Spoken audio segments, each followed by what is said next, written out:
Do you need a teacher to learn how to meditate? Or is meditation something that you do entirely by yourself? Well, I think the answer to that question is a complex one. And it's precisely what I want to explore in this video today. I'm Dr. Alan Johnson, and on this channel, I talk about the mind, well-being, productivity, and change for thinkers, makers, and everyone in between. When we begin thinking about meditation, we know that we're not speaking about some sort of endpoint or destination. Meditation doesn't have an ultimate goal that we're working toward. But what we do encounter over the development of a sustained meditation practice is the ability to connect more fully and more regularly with our own inner teacher, our intuitive, present awareness. And while we can get to that stage by ourselves, while we can begin to communicate with and understand our own sense of an inner teacher, having a real world teacher through courses or face-to-face sessions or even apps can really accelerate that process. I'm going to come back to that point in a moment, but first of all, I'm going to talk a little bit more about this nature of the inner teacher that we cultivate through our practice of meditation. Our inner teacher is not some sort of external guru, but our ability to listen really deeply to ourselves. And meditation develops our sense of self-awareness and clarity and intuition. So there's a really interesting paradox that emerges here. Because even though meditation is self-directed and it is solitary and silent and quiet, without structure, we can often drift or plateau.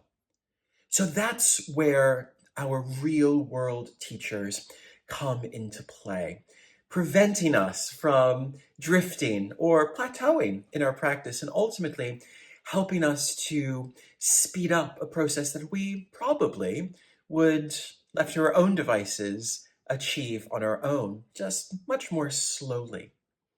When I'm talking about a real-world teacher, I'm talking about a number of different things. This teacher can take many different forms. So there are face-to-face meditation teachers in retreats or courses or group sessions that you might have at local yoga studios or your gym or local community centers or church halls.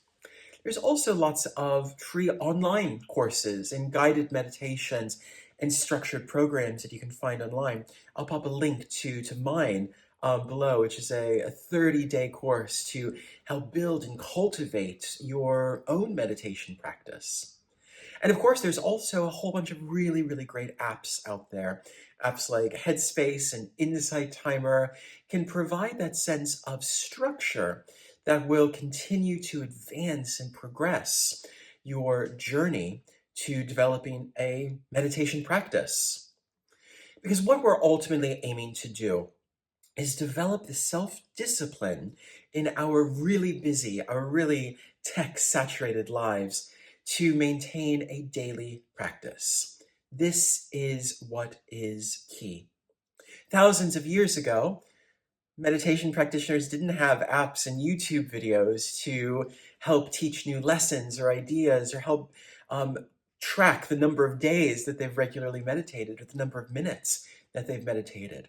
So they would rely on teachers, real face-to-face people in the community who would teach them.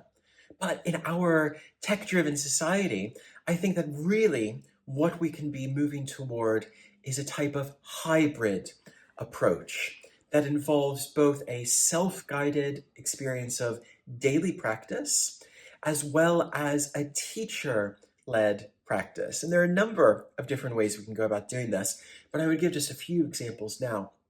I think that our daily practice, our seated closed eye meditation, is always going to be the core of our meditation practice. And building up to that daily 20 minutes of meditation or 20 minutes 2 times a day of meditation is something that is a really, really important milestone on the developmental journey of our practice. More often than not, we can use apps and videos and guided meditations to help support us in that. So our daily practice can be really, really well supported by apps and timers and videos and recordings, and that is absolutely great. However, if we are only meditating on our own, only using the same app or the same recording over and over again, we're not going to continue to progress in developing deeper and more nuanced phases of our meditation practice. So this is where the live teacher comes in as well. So going to a weekly or monthly meditation class, finding a mindfulness-based coach online that you have weekly sessions with, going to the local yoga studio, going to the regular retreat, developing that in-person student-teacher relationship is what is going to accelerate our journey through meditation. But in the same way that we can't just sit at home by ourselves, listening to an app every day and meditating and think that we will find rapid growth and expansion in our practice, we can't just go to the once-a-week class or a week-long retreat every summer and think that that is our meditation practice.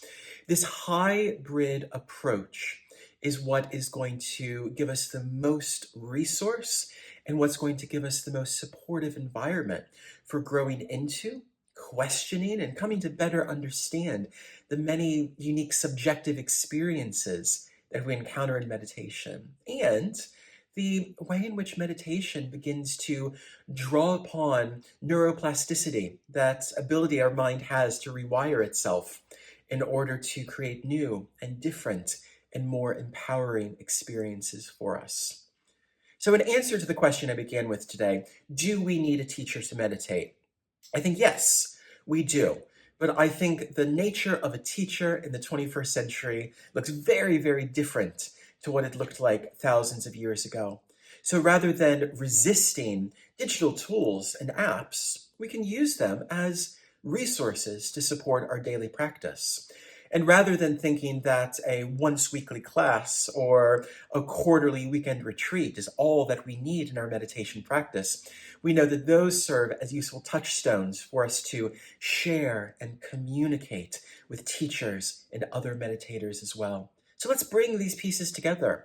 Let's use everything that we have to develop our own unique meditation journeys, because that's really what they are. They are unique to each of us, and they are journeys that continue to unfold and evolve throughout our lives. If you like this video, please do like and share it with someone that you know who you think would benefit from it as well. And if you haven't already, don't forget to follow, because on this channel, I talk about all the different ways in which meditation and mindfulness techniques can help to support us through the challenges of our lives, drawing upon neuroscience, philosophy, and contemporary psychology to help us better understand what meditation is really doing for us up here. I will see you next time.